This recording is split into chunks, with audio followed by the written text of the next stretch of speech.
Welcome everyone in my channel. Today we are going to start our new topic. The name of the topic is UNESCO. ये topic आपके chapter number 5 United Nation and its organization का एक one of the one topic है जिसको आज हम इस video में डिस्कस करेंगे। अगर हम क्लास 12 का सिलेबस देखें तो उसके अंदर लिखा हुआ है कि हमें कुछ की एजेंसी हैं जो इस चैप्टर के अंदर हमको डिस्कस करनी है। उन्हीं की एजेंसी में से एक एजेंसी है यूनेस्को, WHO, ILO एंड ये सारी एजेंसीज आपकी सिलेबस की और सीबीएसई की डिमांड है जो हर 12th के स्टूडेंट्स को पता होनी चाहिए। तो हम वन बाय वन हर एजेंसीज के बारे में डिस्कस करेंगे। So in this video we are going to discuss about the UNESCO. मैं आपको एक इजी वे में समझाने की कोशिश करूंगी किस तरीके से आप यूनेस्को से रिलेटेड सारी चीजों को याद रख सकते हैं। सबसे पहले हम बात करेंगे एक स्टेटमेंट की, जो एक स्टेटमेंट यूनाइटेड नेशन के काउंसिल में यूनेस्को ने दी थी। यूनेस्को के जो ऑर्गेनाइजेशन है उन्होंने एक स्टेटमेंट रिलीज की थी। उनका ये कहना है कि ये इंसान ही है, वो ह्यूमन बीइंग ही है जो अपने माइंड के अंदर वॉर का जो कंसेप्ट है वो लेकर आते हैं। और ये ह्यूमन बीइंग ही है जो सबसे पहले अगर वो चाहे तो माइंड में पीस को स्टैब्लिश कर सकते हैं। तो यानी अगर कहीं से कोई ऐसी चीज है जहां से वॉर ओरिजिनेट होती है, लड़ाई ओरिजिनेट होती है, तो वो ह्यूमन बीइंग का माइंड है। और कोई ऐसी चीज है जहां पर सबसे पहले पीस स्टैब्लिश होगी तो ह्यूमन बीइंग का माइंड है। आई थिंक एक स्टेटमेंट थी जो यूनेस्को ने रिलीज की थी। So let's begin our topic UNESCO.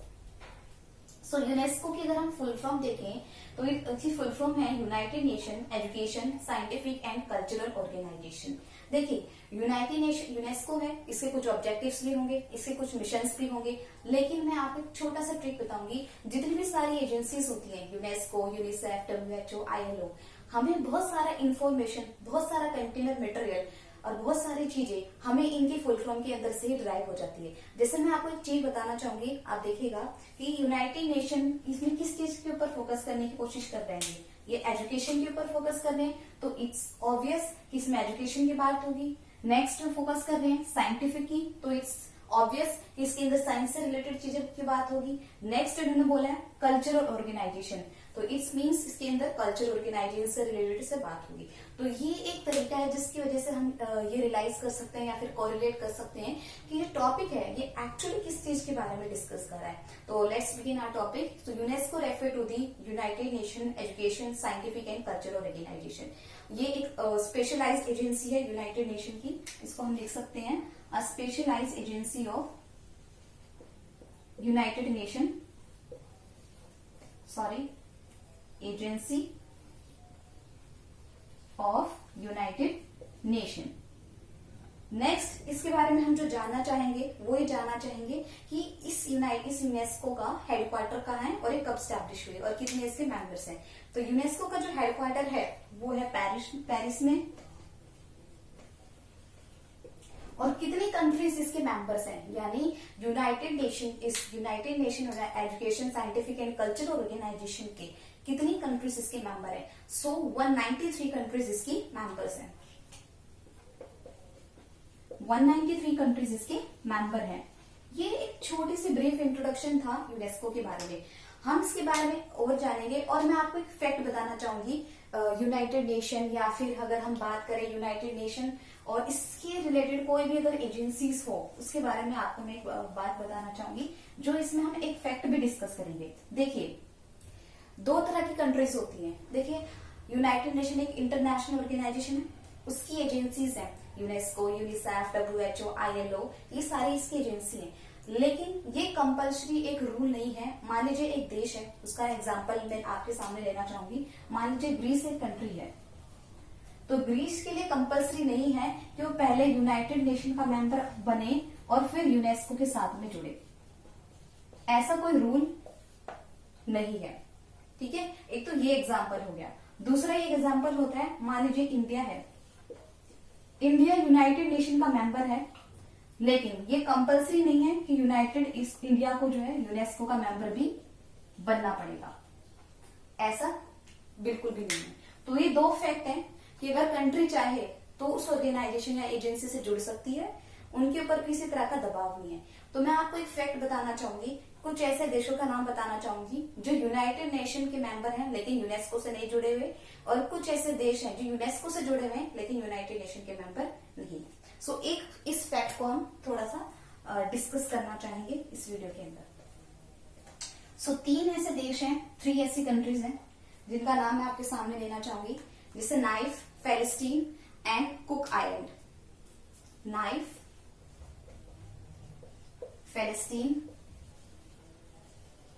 And the third one is cook island.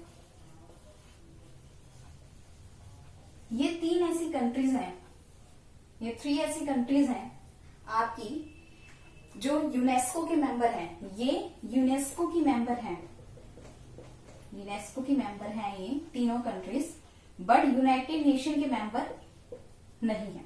एक फैक्ट और मैं आपको बताना चाहूंगी 2 ऐसे कंट्रीज के बारे में, जैसे इजराइल और USA. Israel and USA, they both are member of United Nation, but United Nation के मेंबर हैं बट यूनेस्को के मेंबर नहीं है।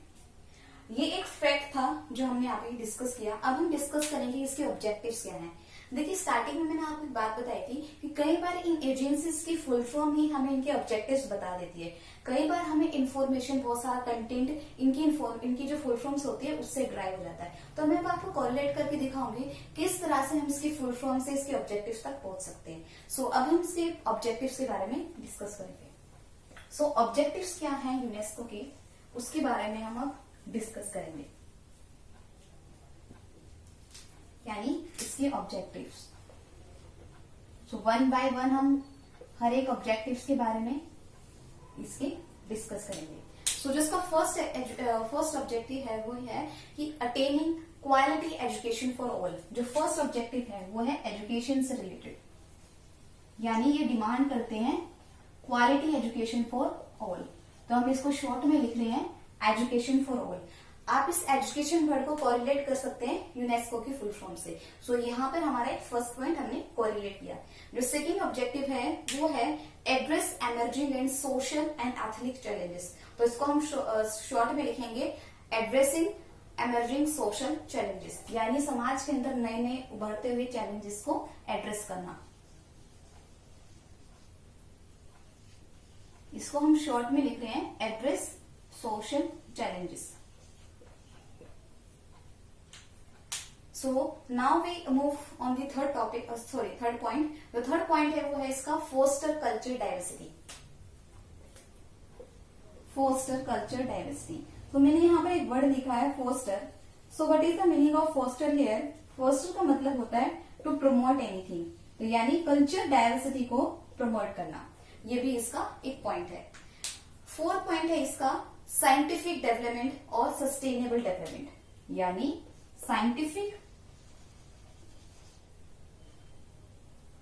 Scientific and sustainable development. सो अब आप कोरिलेट कर सकते हैं कि किस तरह से इसके जो चारों ऑब्जेक्टिव्स हैं वो कोरिलेटेड हैं इसकी फुल फॉर्म के साथ में। तो attaining education for all, education word जो है ई रेफर टू दी यूनेस्को के अंदर जो वर्ड है उसके अंदर से रेफर किया गया है।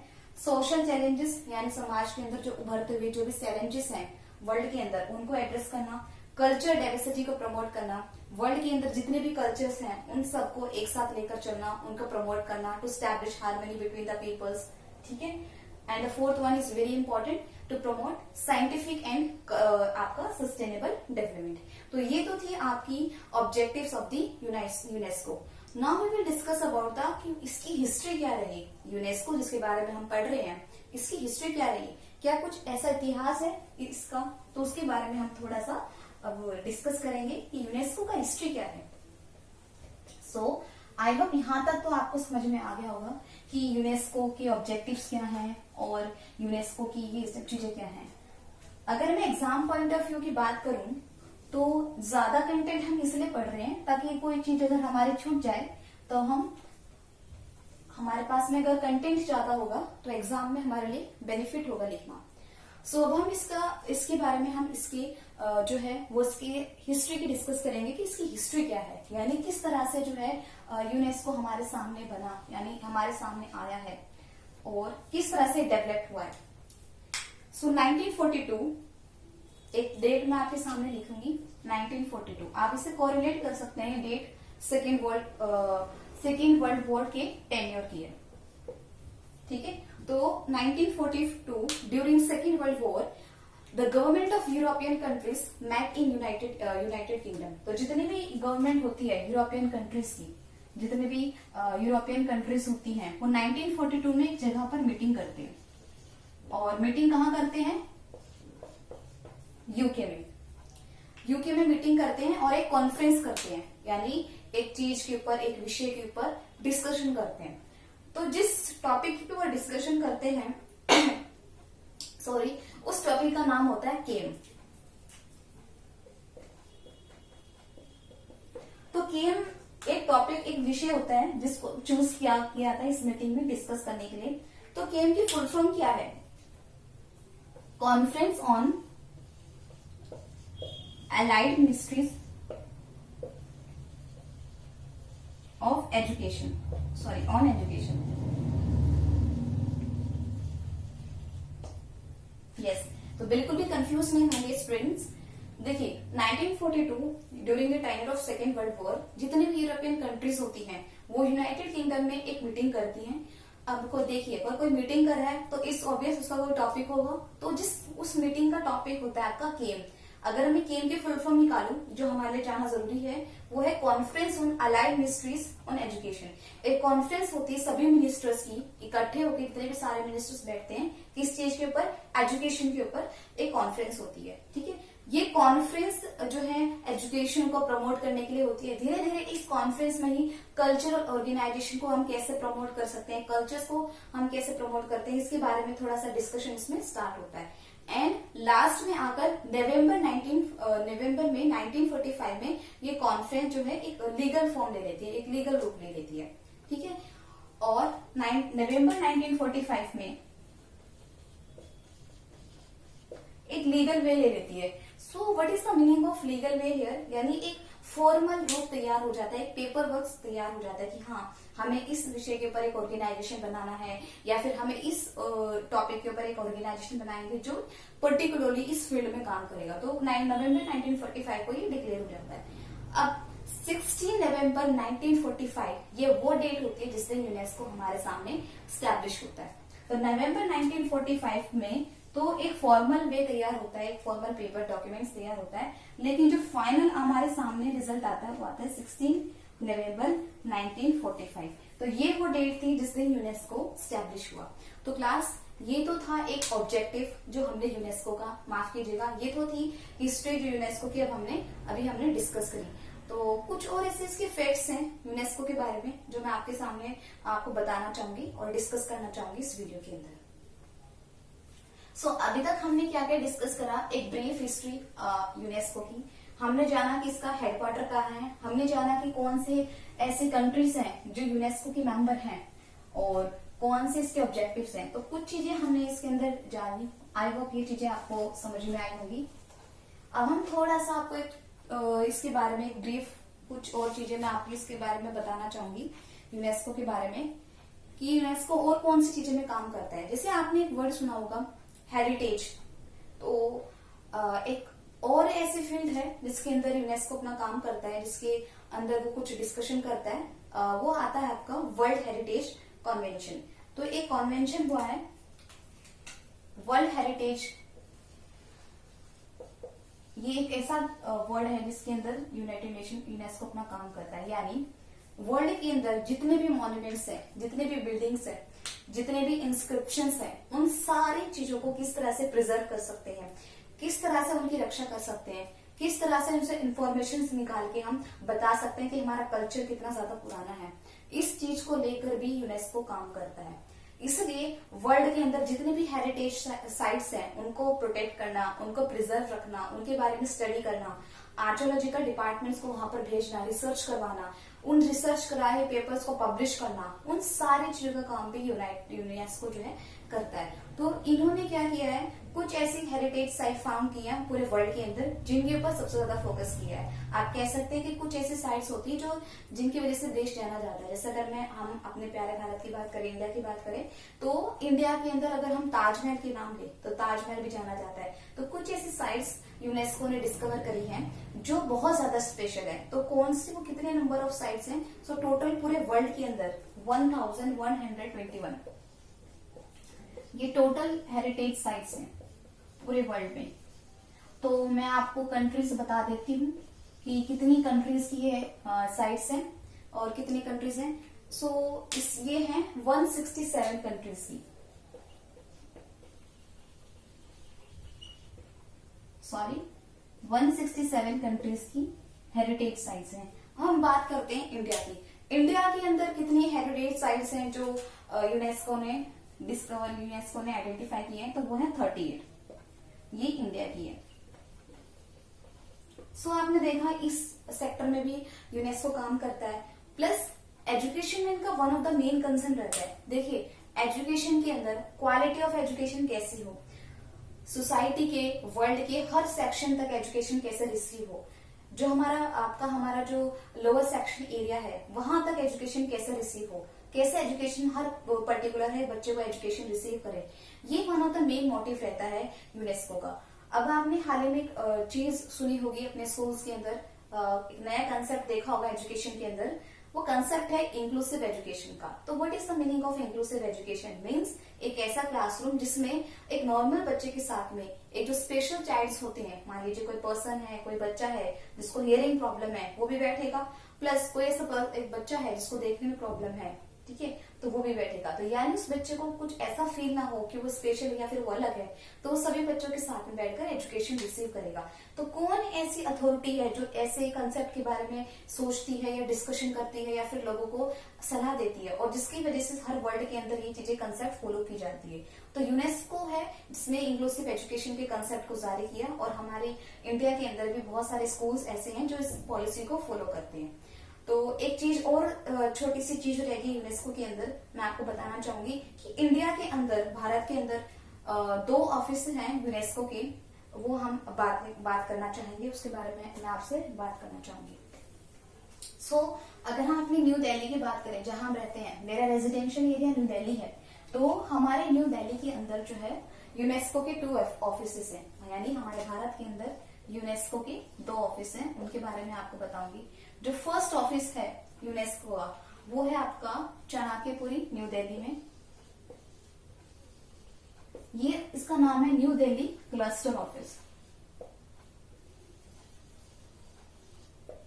एक फैक्ट मैं आपको बताना चाहूंगी, ये जो न्यू दिल्ली क्लस्टर ऑफिस है, इसके अंदर सिर्फ इंडिया की ही फैक्ट्स या फिर डिबेट्स या फिर इंडिया से रिलेटेड ही काम नहीं होता है। भारत के अलावा बहुत सारी ऐसी कंट्रीज हैं जो इस ऑफिस से थ्रू यूनेस्को से जुड़ी हुई हैं। सो एक तो ये ऑफिस है।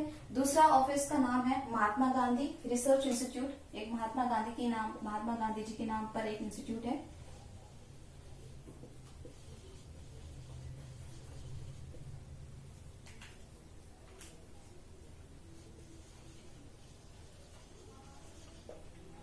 तो 2 तरह के ऑफिसेस हैं इंडिया के अंदर जो यूनेस्को के काम करते हैं। So class, in this video we have discuss about the UNESCO. मैं आशा करती हूँ कि ये जो टॉपिक है ये आपको समझ में आएगा। अगर आपको 12th क्लास की इस टॉपिक से रिलेटेड आपको नोट्स चाहिए तो आप मुझे कमेंट बॉक्स में मेंशन कर सकते हैं अपना name, and I will provide the notes of this chapter in my link of the video.